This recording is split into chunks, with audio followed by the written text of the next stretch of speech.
Group వన్లో చాలామందికి మెయిన్స్లో తక్కువ మార్కులు రావడానికి కారణం ఏంటంటే ఎగ్జామ్ రిక్వైర్మెంట్కి అనుగుణంగా ఆన్సర్స్ రాకపోవడం. అంటే ఆన్సర్ రైటింగ్ చేయాలి అంటే మీ ప్రాపర్ ఆన్సర్స్ ఉండాలంటే ప్రధానంగా మనకు కావాల్సింది ఏంటంటే సబ్జెక్ట్ నాలెడ్జ్ అంటే కంటెంట్ ఉండాలి, కాన్సెప్చువల్ క్లారిటీ ఉండాలి, అలాగే ఆ సబ్జెక్ట్ని యాక్చువల్ ఎగ్జామినేషన్లో ప్రజెంట్ చేయగలిగేటటువంటి కెపాసిటీ ఉండాలి. సో ఈ కంటెంట్, క్లారిటీ, కెపాసిటీ ఈ 3 Cలు మీ దగ్గర ఉండాలి.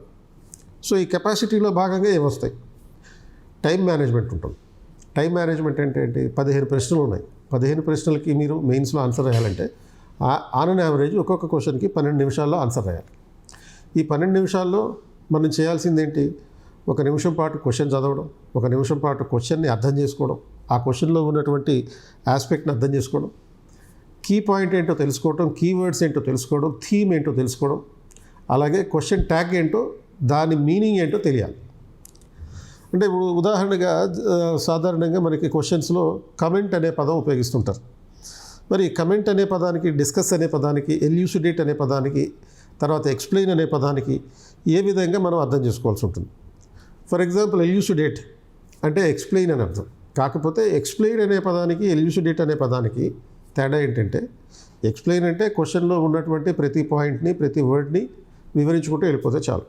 కానీ ఎల్యూసిడేట్ అనే దాంట్లో you are supposed to explain clearly with examples, అంటే ఉదాహరణలతో సహా వివరించాలన్నమాట. తర్వాత ఆ క్వశ్చన్ ట్యాగ్ అర్థం తెలుసుకున్న తర్వాత రెండోది ఏంటి? క్వశ్చన్లో ఉన్న థీమ్ ఏంటో తెలియాలి. క్వశ్చన్ థీమ్ అంటే ఏంటి? సెంట్రల్ పాయింట్ ఏంటి, అందులో ప్రధానంగా అడుగుబడుతున్నటువంటి అంశం ఏంటి. మూడోది క్వశ్చన్లో ఉన్న ఫోకస్ ఏంటో తెలియాలి.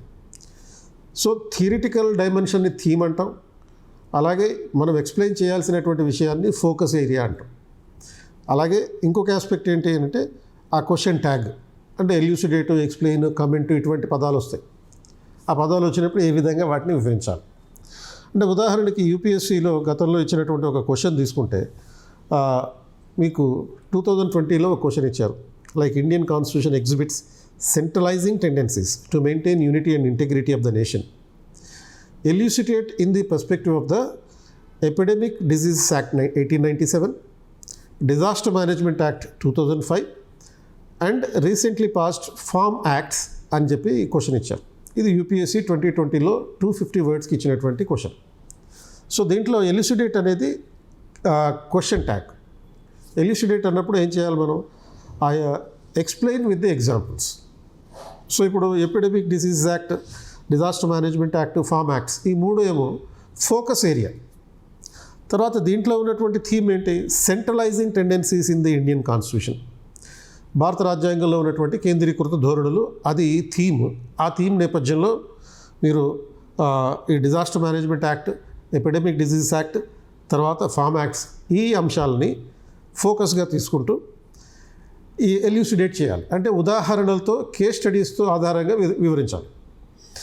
సో సపోజ్ సెంట్రలైజింగ్ టెండెన్సీస్ అన్న దానికి సంబంధించి ఫస్ట్ రాస్తాం, అంటే ఎమర్జెన్సీ ప్రొవిజన్స్ రాస్తాం, రెసిడ్యూరీ పవర్స్ కేంద్రానికి ఇవ్వడం అనేది రాస్తాం, కాంకరెంట్ లిస్ట్ మీద కేంద్రం ఆధిపత్యం గురించి రాస్తాం, అలాగే స్టేట్ లిస్ట్ మీద కేంద్ర ప్రభుత్వం చట్టాలు చేయడం గురించి రాస్తాం.